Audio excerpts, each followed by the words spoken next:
Our final speaker is here from Philadelphia. He is Robert Nix. Robert is going to provide his own unique perspective as a member of the Republican State Committee and also as a principal of Phoenix Strategies in Philadelphia. We greatly appreciate him making the trip, as we do other people up with us today that drove from far distances to be here. So, Robert Nix.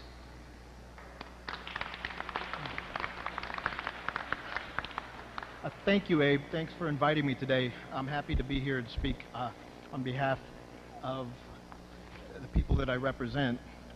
My name is Robert Nix, and I am a Republican. In fact, I'm the chair of a coalition of Pennsylvania Hispanic Republicans. I was invited to comment on State Representative Darrell Metcalf's Invasion PA report political rally of this past Monday. At that rally, Representative Metcalf made much of the fact that he was joined by Northampton County DA John Morganelli, a Democrat. So, I guess if there is one thing that Representative Metcalf and I can agree on, it is that this is not a Republican or Democrat issue. And that's because the politics of fear-mongering and scapegoating for short-term political gain has no place in either party. And certainly is not part of the core values of the Republican Party. The Invasion PA political rally, attempting to paint a picture of violent crime, of a violent crime wave perpetrated by an alien invasion, qualifies as the politics of fear.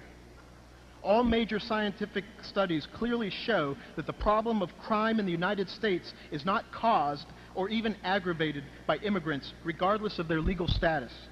Yet opportunistic politicians like Representative Metcalf, Mayor Barletta, and others insist on appealing to a false image of widespread violent crime committed by undocumented immigrants that perpetuates the misconception that the opposite is true. Worse, it doesn't do anything to actually solve the problem of undocumented immigrants, but rather simply unleashes anti-immigrant sentiments among the general population, encouraging the Joey Ventos of the world.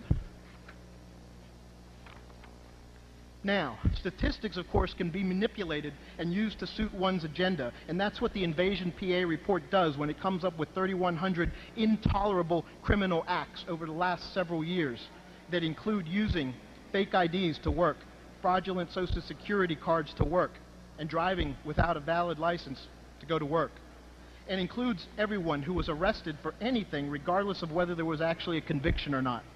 But the actual number of violent acts committed by undocumented immigrants is a mere drop in the bucket of the violent crime rate.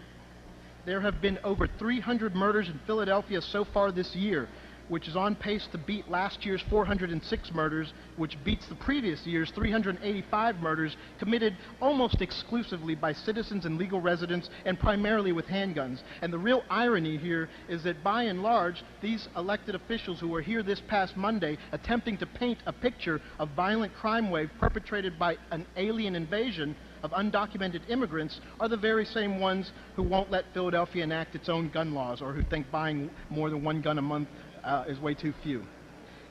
Now, no one disputes that we have a problem, a broken immigration system that needs to be fixed. Illegal immigration must stop. But illegal immigration is not the problem. It is the symptom of misguided government intervention in the labor market, something that I would expect a Republican to be able to recognize. And more importantly, as Mayor Barletta recently found out the hard way, it is solely a federal problem to fix. We can all agree that we need to secure our borders, have better internal and workplace enforcement of immigration law, but the sensationalist race to the bottom of lawmakers and public officials falling over themselves in an attempt to see who can vilify undocumented immigrants the most with their shrill and harsh rhetoric accomplishes absolutely nothing productive and undermines legitimate attempts to resolve the complex issue of immigration reform. Now, somebody asked for an example because here's my favorite one. Representative Metcalf's Homeland Security Begins at Home legislative initiative, Mayor Barletta's Hazleton Ordinance, and similar state, county, and municipal laws dealing with immigration throughout Pennsylvania are all premised on the same thing, that the federal government has somehow abdicated its responsibility is AWOL, has dropped the ball on border security. I hear that all the time. I know you do too. Thus, the argument goes, we must take matters into our own hands at the state and local level.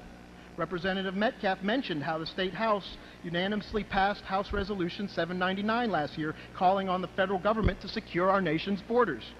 Again, the irony here is that the federal government actually listened and attempted to address the issue.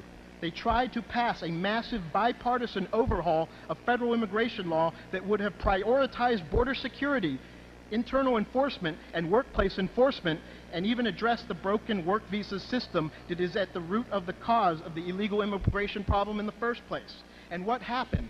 I ask you, what happened? These same interests that saw fit to try and take federal immigration matters into their own hands because of federal inaction then went out of their way to derail the federal government's attempt at overhaul by deliberately mischaracterizing its compromise solution to the problem of illegal immigrants in the country as amnesty for illegals.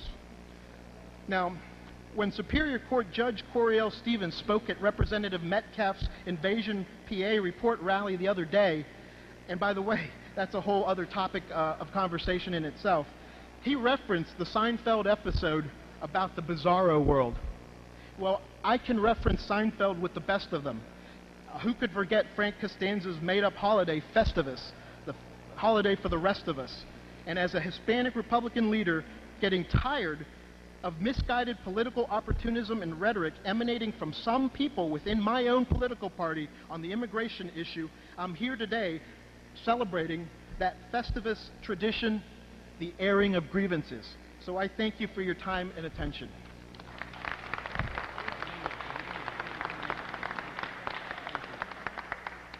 Ladies and gentlemen, this concludes our news conference. Thank you for coming.